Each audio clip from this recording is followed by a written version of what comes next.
Assalamu alaikum students, and welcome to another class of English for 8th standard 8th class students। आज हम आपके chapter number 9 की exercise करेंगे, उसकी question answer solve करेंगे और उसकी मेन चीजें करेंगे। सबसे पहले बच्चों आपने थीम ऑफ द पोएम लिखनी है। ये देखें, जिस तरह ये थीम ऑफ द पोएम लिखी हुई है ना। This poem is a prayer addressed to Almighty Allah, seeking His guidance through life and asking for hope and the strength to stay on the path of God, the path of righteousness, and to stay away from the path of Satan, the path of evil। ठीक है, ये आपने इसकी theme उतार लेनी है अपनी notebooks में, जो मैंने आपको कहा हुआ है जिस तरह से, उस तरह से आप इनको उतार लें। ठीक है, आंसर द फॉलोइंग क्वेश्चंस पे आ जाए। What is the poem about? Question number 1. Answer ये आप उतार लें। This poem is a prayer addressed to Almighty Allah, seeking His guidance throughout life.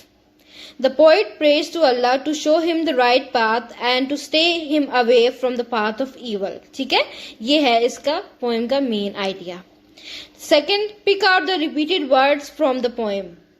These are the repeated words in the poem. No need, way, you, your, not of those. ठीक है, ये बार बार use किए गए जो words हैं वो हमने इस जो है आंसर में मेंशन किए हैं, और ये 5 वर्ड्स बार बार यूज हो रहे हैं पोएम में, तो ये आप नोट डाउन कर लें इस क्वेश्चन के आंसर में।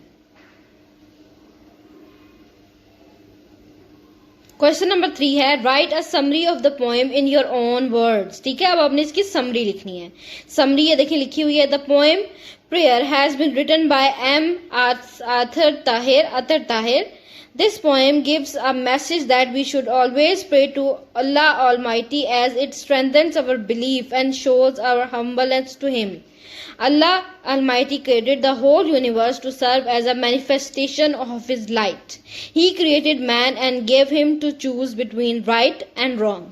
In this poem, the poet asks for hope and strength to stay on the path of righteousness.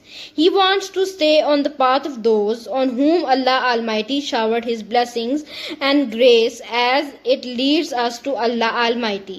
He seeks protection to stay away from the path of evil which leads to the path of Satan. यहाँ तक रखें आप, Satan तक। ठीक है, बाकी सारा आपने नहीं लिखना, बहुत लंबा ये लोग लिखेंगे, इतनी लंबी समरी आपको लिखने की जरूरत नहीं है, आप सिर्फ Satan तक ये उतारेंगे। ठीक है, इज दैट क्लियर जी। इसकी उर्दू भी नीचे लिखी हुई है, अगर आपको कोई भी वर्ड समझ नहीं आता या आपको इसको उर्दू में जानना है तो आप इसमें पढ़ सकते हैं उर्दू में। ठीक है, बी पार्ट एक्सरसाइज का, from the brackets choose the best suitable answer and finish these letters with a word which rhymes. Sugar and spice and everything nice. ठीक है, शुगर एंड स्पाइस के साथ नाइस ज्यादा सूट कर रहा था, तो आपने इसको इस फिल द ब्लैंक्स में नाइस लिख देना है। Once I dive into these pages I may not come out for ages. ठीक है, पेजेस और एजेस साउंड राइम करते हैं, इसलिए एजेस इसके अंदर आएगा। Number 3, I like to eat and crunch the food I have for lunch. Crunch and lunch फिर राइम करते हैं, सो दैट्स वाई आप इस फिल इन द ब्लैंक में इसको फिल कर दें। Paraphrase the given lines in your own words. C part है, ये देखिए, ये जो स्टेंजा, ये पैराफ्रेज बच्चों स्लीस होती है।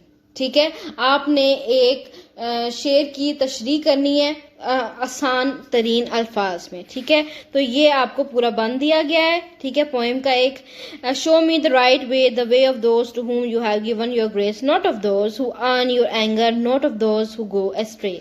ठीक है, आपने इसके ये पैराफ्रेज लिखनी है। In these lines, the poet prays to Allah Almighty to show him the right path, the path of those on whom He has showered His blessings and grace. He seeks protection to stay away from the path of those who aroused His wrath and those who lost the path of righteousness. ठीक है बच्चों, ये आपने इस stanza या बंद की तशरीह लिखनी है, ये इस तरह से, ये आप उतार लें। ठीक है, ये जो समरी मैं आपको लिखवा रही हूँ, थीम लिखवा रही हूँ, ये सब कुछ आपने बारी बारी करके अपनी नोटबुक्स पे उतार लेना है। जी बच्चों, इसके आगे है, इसके आगे प्रपोजिशन है। ठीक है, प्रपोजिशन मैंने आपको बताया था कि नाउन की प्लेस को शो करने के लिए, प्रोनाउन की प्लेस को शो करने के लिए जो वर्ड यूज होता है, जैसे ऑन, इन, अंडर, वगैरह इस तरह कहलाते हैं प्रपोजिशन। ये वर्ड्स प्रपोजिशन कहलाते हैं। For example, Ali is playing tennis on Sunday. ठीक है, ऑन संडे, ऑन है इसमें। चलें जी, अब हम fill in the blank with suitable preposition करेंगे। माई बर्थडे इज इन मई, इन डाल लें इसमें 1 में। Number 2, what are you doing in the afternoon, in आएगा 2 में। She is sitting in a chair, आपने कभी भी ऑन अ चेयर नहीं लिखना बल्कि he is sitting in a chair. My best friend lives in Lahore. ठीक है, I am not interested in buying a new car now. अब यहाँ सब में उन्होंने इन शो किया है, लेकिन ये जनरली प्रपोजिशन आपको समझा रहे हैं। सो आपने इनको प्रपोजिशंस को अपने ज़हन में रखना, जो मैं आपको क्लास में करवा चुकी हूँ। ठीक है, उसके अलावा F part है, suppose you are praying to Allah, write a few sentences, what would you like to pray for?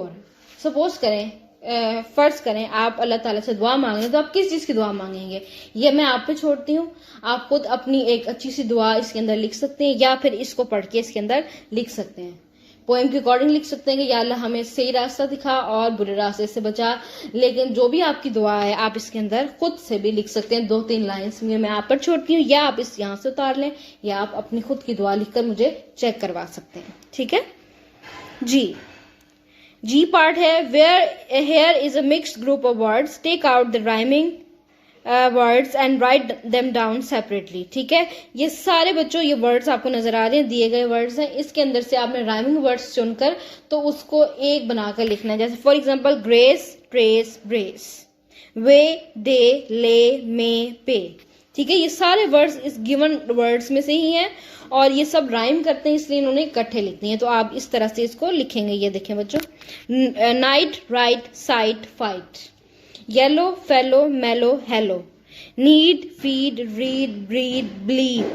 ठीक है, हैंगर और एंगर, ये सारे बच्चों राइमिंग वर्ड्स हैं। राइमिंग वर्ड्स कहते हैं जिनकी साउंड एक जैसी हो, जब हम इसको पढ़ें तो एक जैसा उनका आवाज निकले। ठीक है, तो इस तरह से बच्चों आपने ये एक्सरसाइज सॉल्व कर लेनी है। सारी की सारी जी पार्ट भी करना है और एफ पार्ट भी करना है। ठीक है, उसके अलावा डी पार्ट करना है।